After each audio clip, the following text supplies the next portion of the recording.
My name is Veronica and welcome into the Learning Lab. And in today's lab, we're going to take a look at how to shape some of those. This was the Sweet Peony, large and small sizes from Heartfelt Creations. And these flowers were used to create all 4 of the flowers you see here. All right, so in my last video, I cut out all of these. And now one of my favorite ways to get my flowers cut is to go ahead and just cut them all out in white.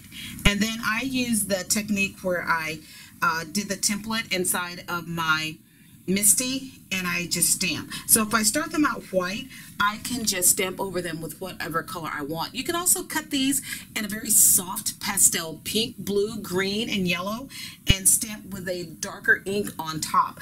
I just like white because of the variety that it affords to me.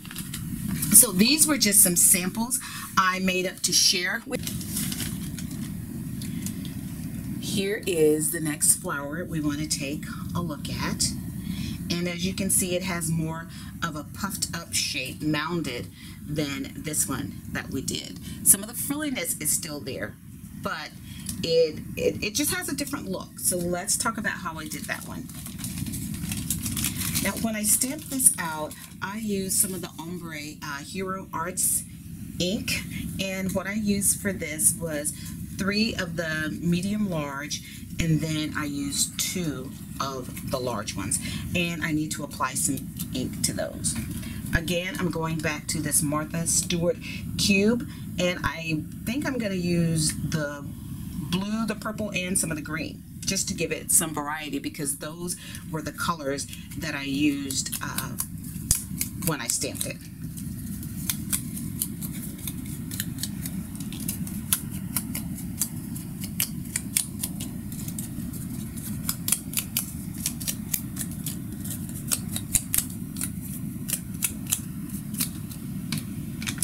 And let's go to this one.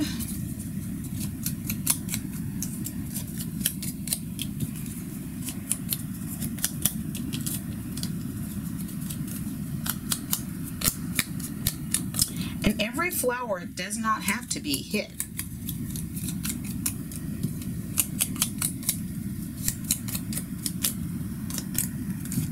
Yeah, get on there. And some of this luscious green. I think this is beautiful.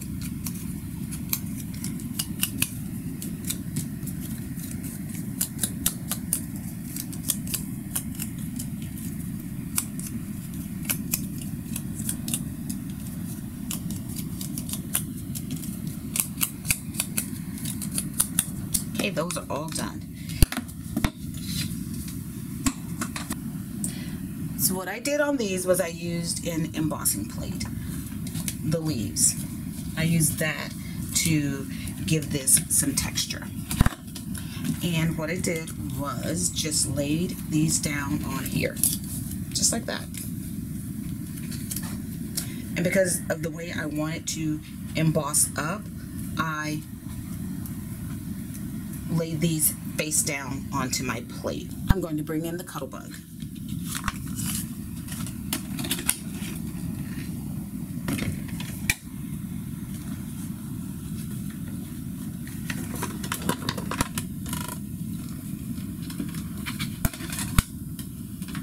But before I do that, I want to go ahead and spritz this.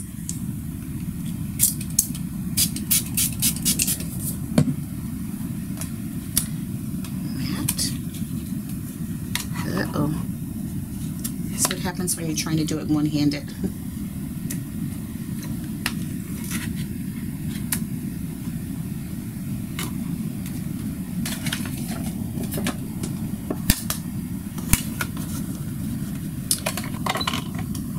And then my C for this.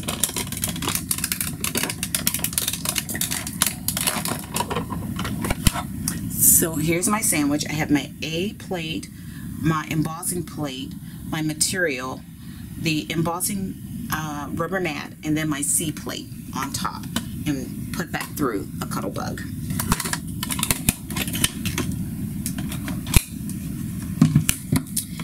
And then there they are, beautifully textured. So that's quick texture added to them using materials you already own. So now let's go back to our mat where we're gonna do some work on this so that we get this look. Now, I didn't want to lose all of that texture.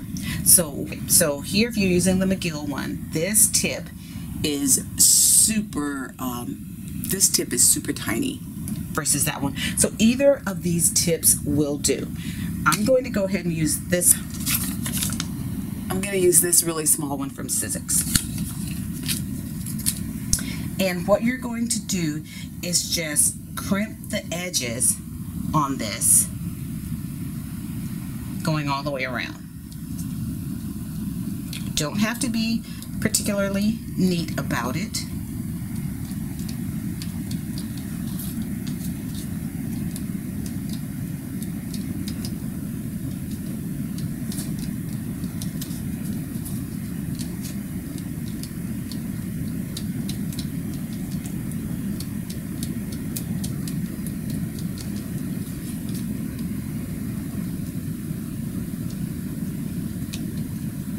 I think I did those. Now, you just want to walk it back just a little bit. And to walk it back, I'm going to step up to a bigger tip. I'm not using this one because I don't want to flatten out all of that good texture that I have in there. So I'm just going to walk this back just a little towards me.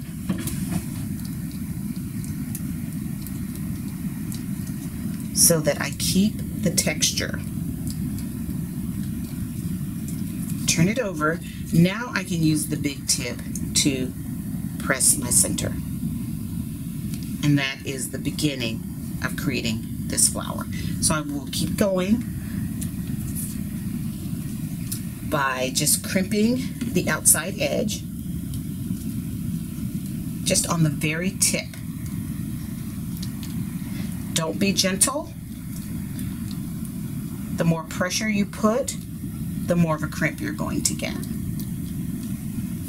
And you see that? I'm gonna hold this down.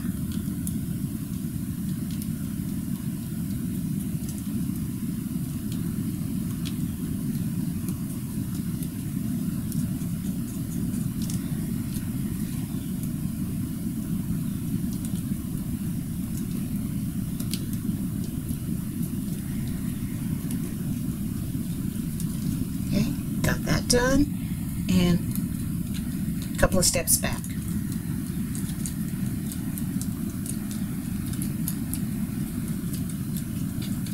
Turn it over, press down. You're coming together. These are now the smaller ones, and I am going to go with a finer tip. You could go with a finer tip. You don't have to. You can keep the tip that you've been using. I'm going to use this to give me a little bit of control. Now, one thing that I actually do that I'm not even doing now, and I don't know why not, when I'm making these flowers, is that I will go ahead and glue together whatever needs to be. And I think I did that one on the wrong side. Yeah, I surely did. But you know what? I don't care. Yeah, I don't care. Let's see. All right, let's turn it over. And maybe if I just walk it back this way. There we go. I can get it back without losing too much of my detail. There we go. Beautiful. Now, what I normally do is I start gluing these so that they can have a chance to set up, if I'm not using hot glue especially. And we're going to put this one right here, just by offsetting some of those flowers. This one's ready. I'm going to put it in. And I'm putting a little pool of glue down there. I'm not being stingy with my glue at all. How about right here? That looks good. And he's starting to pop up like him. Just got a couple more to do.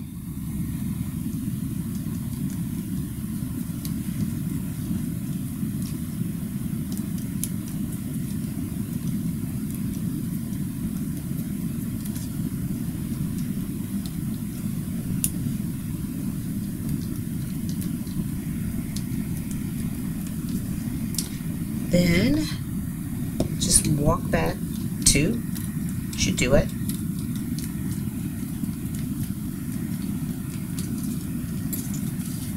Flip him over, put him in here.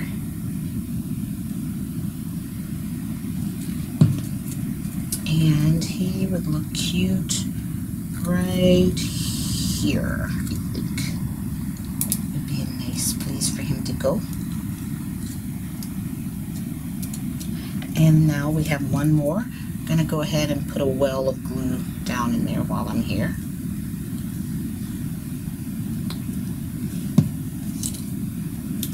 And grab these edges.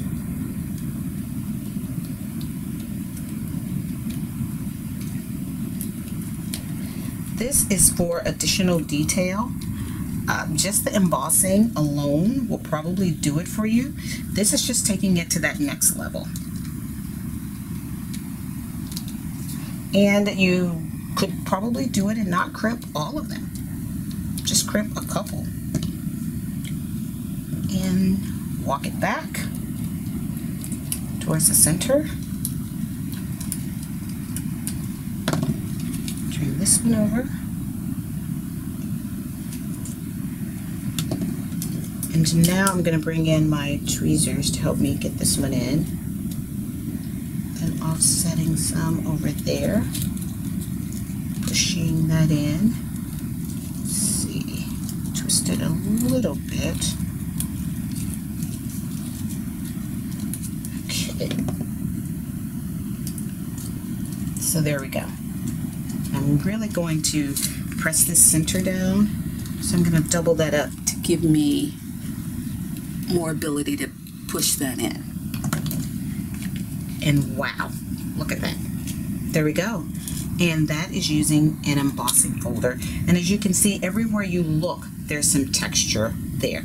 And one thing you can do when you're done, you can always take your ink pad, go around and hit some other areas. But that is flower number 2. As always, thank you for joining me in the lab today. Please be sure to check out my blog at inkollusions.blogspot.com. Until then,